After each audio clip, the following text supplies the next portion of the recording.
النهارده انا جاي اقول لك على حاجه ناس كتير مش هتقول لك عليها ولا هتتكلم فيها، وهي ايه هما اسوأ 5 عربيات في السوق المصري. كوبايه الشاي الجميله وصلي على رسول الله وركز معايا، عشان اللي هقوله ده والله مفيش حد هيقوله لك خالص الا قليلا من الناس. اولا خلينا نقول ايه اللي يخليني اقول على عربيه وحشه او حلوه. يعني لو النهارده معايا عربيه او انا رايح اشتري عربيه جديده، ايه اللي يخليك تقول العربيه دي حلوه او وحشه؟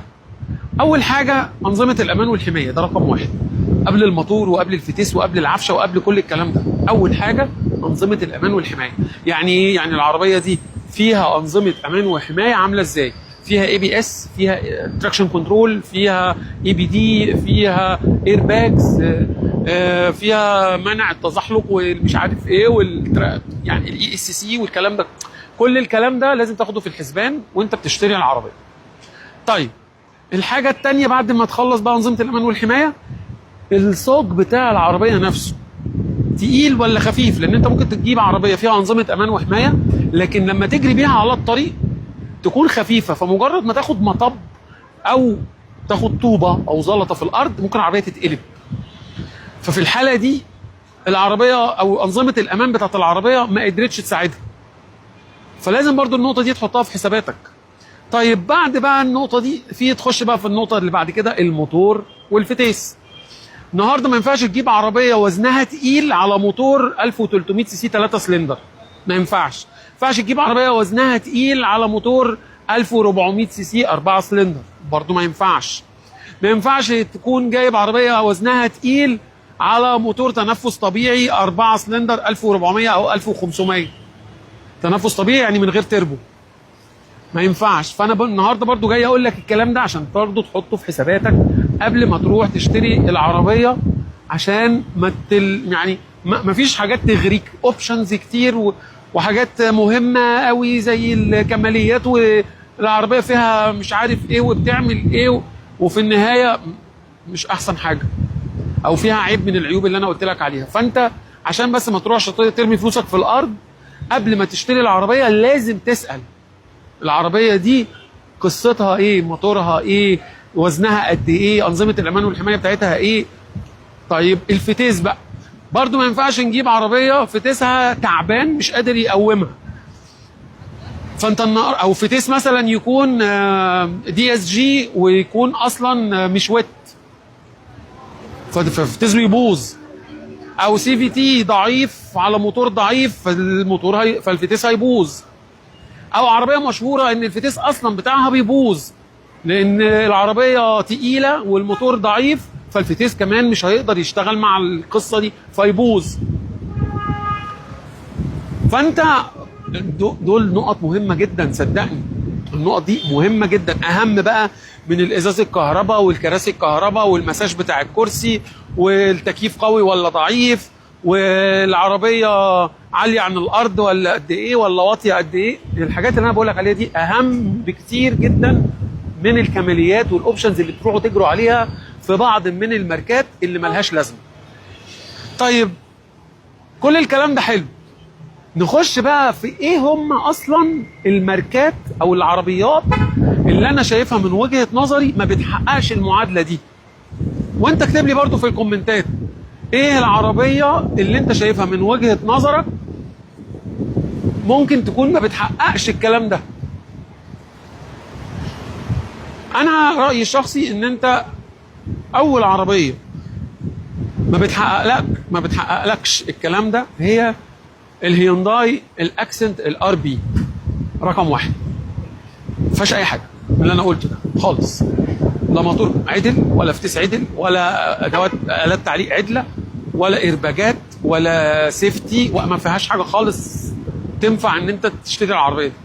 تاني عربيه النيسان الصني شعر حب، ما فيهاش حاجه خالص، نعش طائر، عربيه كل اللي اقدر اقول لك عليه ان لو لا قدر الله على سرعه 80 او 100 فرملت مش هتقف، ولو لبست في حاجه يعني بعد الشر عليك الله يرحمك.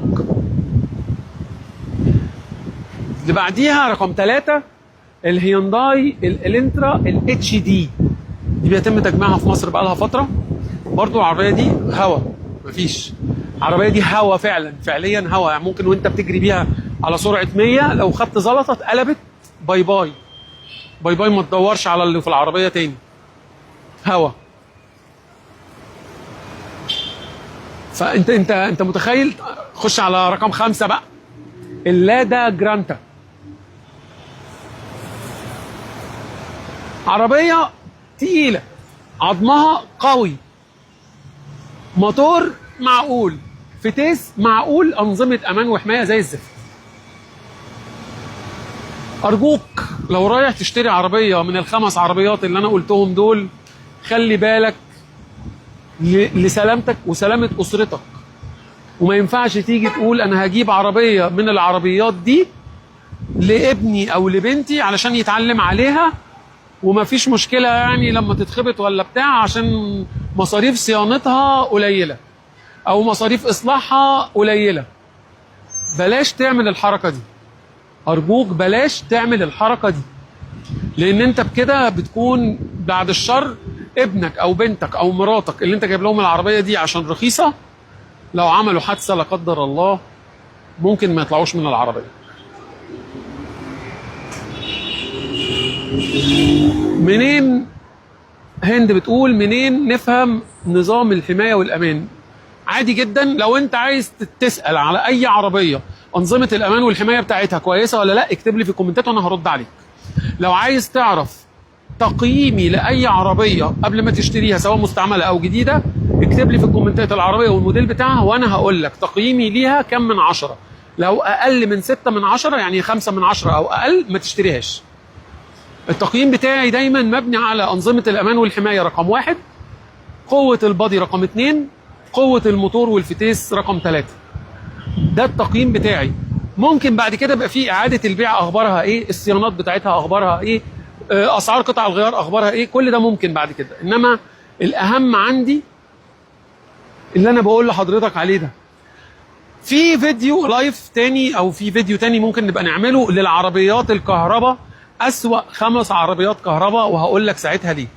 لكن خليني اقول لك في الفيديو ده قبل ما نقفل الفيديو، لو انت هتشتري عربيه كهرباء، لو هتشتري عربيه كهرباء جديده او مستعمله وعايز تعرف العربيه دي هتجيبها ولا لا، اول سؤال تساله لشات جي بي تي او لجوجل او لصاحب العربيه، البطاريه بتاعت العربيه دي شغاله بتكنولوجي ال اف بي ولا لا. لو البطاريه دي فيها خاصيه او تعمل بخاصيه ال اف بي، ده معناه ان البطاريه دي ما بتنفجرش، فده معناه ان العربيه دي كسياره كهربائيه امنه عليك تماما، واشتريها وانت مغمض. نخش بعد بقى ال اف بي في كمالياته ومواصفاته، وبتجري ايه، وحصان كام حصان، وبتشحن في قد ايه، وبتمشي قد ايه بالبطاريه، كل الكلام ده نخش فيه بعد كده. انما اول سؤال تساله بتنفجر ولا بتنفجرش، بالذات في الايام الحر اللي احنا فيها دي بنشوف عربيات كتير كهرباء بتنفجر. لازم تشوف، لو بصيت للعربيه الكهربائيه دي اللي انفجرت، لو بصيت على البطاريه بتاعتها هتلاقيها ما فيهاش ال اف بي. خلاص. عايز تسال بقى على تقييم اي عربيه غير ال5 اللي انا قلتهم لك دول، اكتب لي في الكومنتات وانا هرد عليك. ولو عايز يعني سواء جديد او مستعمل ما عنديش مشكله. وهنبقى الفيديو اللي جاي هنتكلم في اسوأ 5 عربيات كهرباء، واللي بعده اسوأ 5 عربيات ريف، واللي بعده اسوأ 5 عربيات هايبريد. واما نخلص الاسوأات بعد كده نبقى نخش في الافضل. والافضل ده هنخليه مرتبط بفئه سعريه، يعني هنقول مثلا لو معاك 500,000 جنيه تجيب بيهم ايه احسن حاجه ممكن تجيبها. طبعا ما فيش حاجه جديده ب 500,000 جنيه. خلاص احنا في زمن اللا فلوس، اللي معهوش مليون جنيه مش هيعرف يركب عربيه للاسف.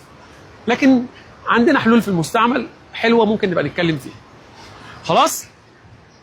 اخر حاجه هستناك تعمل لي فولو على الانستجرام ضروري، عشان في حاجات هناك فايتاك كتير جدا غير اللي على الفيسبوك، صدقني.